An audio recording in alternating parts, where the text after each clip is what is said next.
Hi there folks, today we'll be taking apart the bottom set, and then when we've got a bottom set apart we'll start looking at how we can assemble this and get everything fixed and ready for the poor lady whose car this is.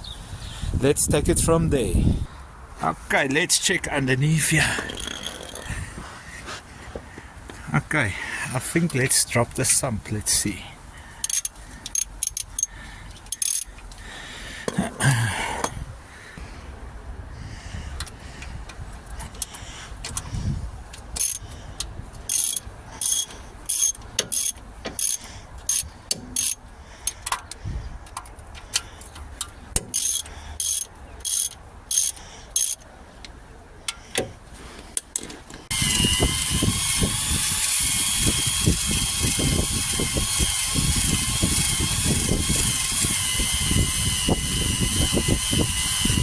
Okay, so we're honing the cylinders, trying to move up and down as fast as possible for a nice crosshatch, so the rings can sit nicely, like that.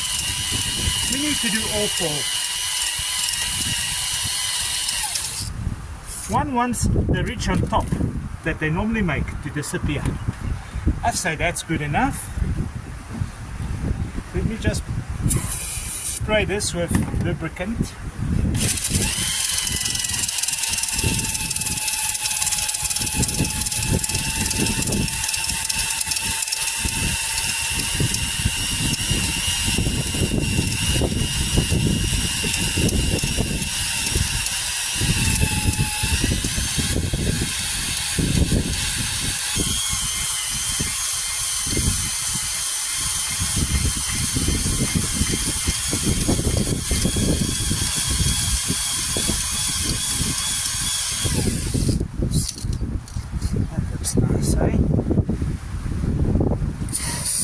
Like I say, good little engines, very good.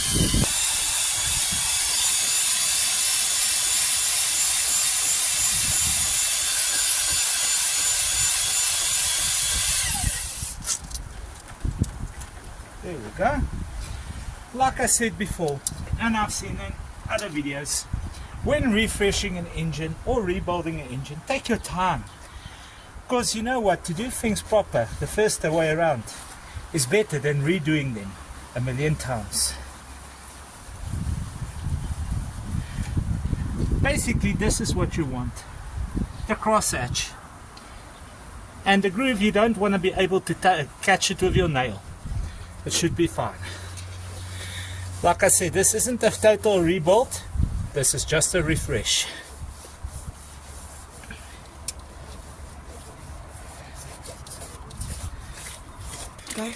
And you want it clean as possible, because smallest amount of dirt that collects on your crank or between your bearing and crank surface can cost you an engine. Not to be funny, so even though I'm outside, let's try and keep it clean as possible. I know it's not a perfect conditions to work under, but hey, we'll all get there one day eventually. I used to have a shop. I used to have a lot of things.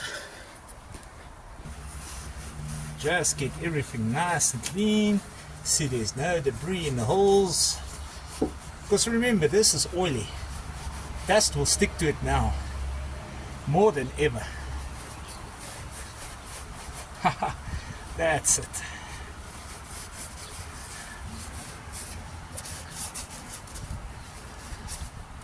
Even if you grab toilet paper I've found actually works the best when you work with oily parts, to pick up everything. You wouldn't believe it.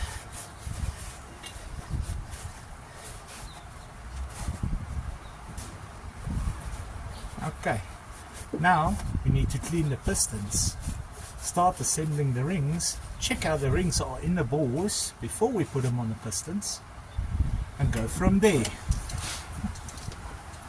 What I like to do normally before assembling an engine is just to check my rings in each sleeve, if at least we've got a gap. General thing is to get it square. I take a piston and I shove it down the hole. The piston should square it. Got a nice gap. if you really want, because this is factory stock, it looks like a 18 foul gap, but I'll check it with the feeler gauge just now. Let me just remove this again and start assembling the piston as well. Our piston's nice and clean, ready for assembly. I'll check the rest of the parts just now. Okay. Shadow. Yeah. Let me just check these rings and which order do they come. Doesn't really say, does it? Shows how to assemble them, but doesn't say 1, 2, 3. Okay, let's see. They make these things generally idiot proof. I might be an idiot.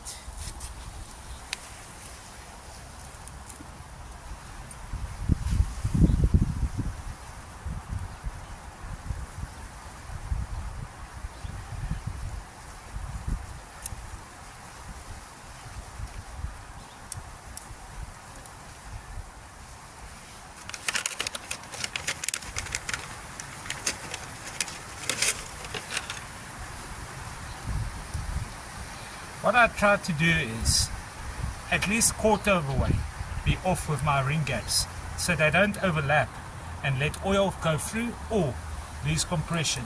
This is just an oil scraper. This is for oil retention.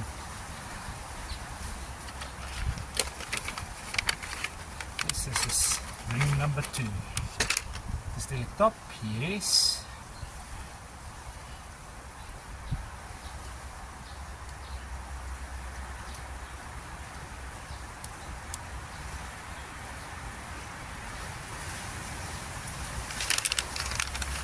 And the final ring.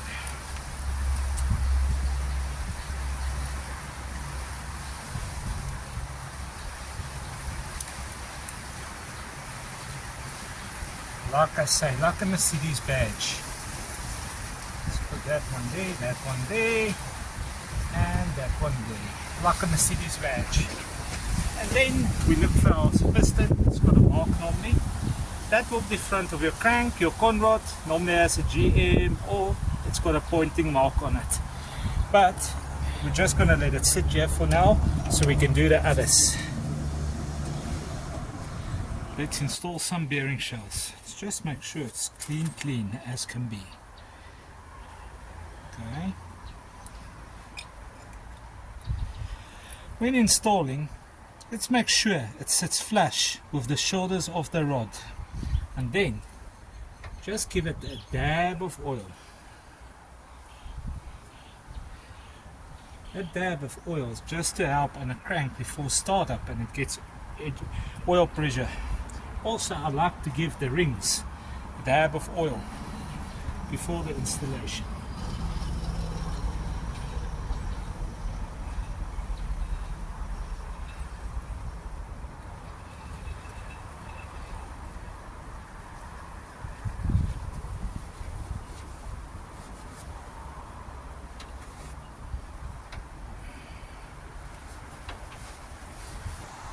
Let me just get my tool to adjust this ring squeezer. Ah, there's it.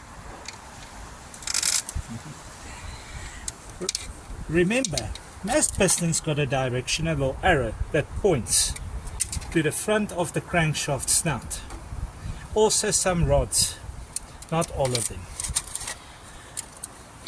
But you want to keep the keeps of the rods going in the right direction.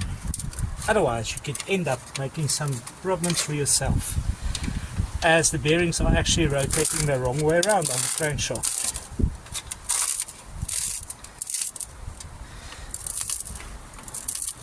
Let me just give this thing a tap right around with a small hammer to make sure the rings that go in to their locations on the pistons as well as good measurement. Also, what I like to do is to check if it's flush underneath to the piston. Then we know it might go in without any broken rings.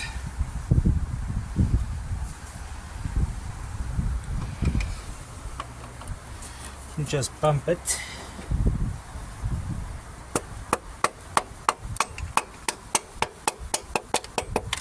There we go.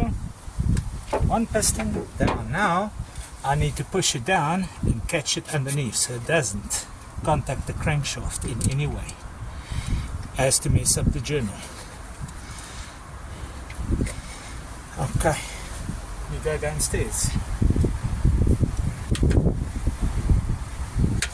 Also remember, when installing bearing caps, your keep, this little keep to your keep on the conrod, as that's the correct way to have it. Otherwise, your conrod would be offset and it will bite the crank and you could potentially damage your engine.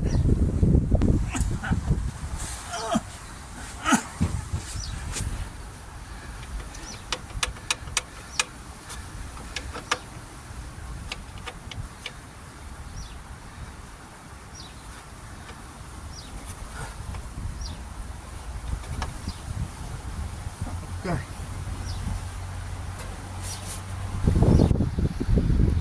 Talking about the keep to keep, see in there, you see the two keeps. That's how they should be.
crucial step. Let's talk our begins.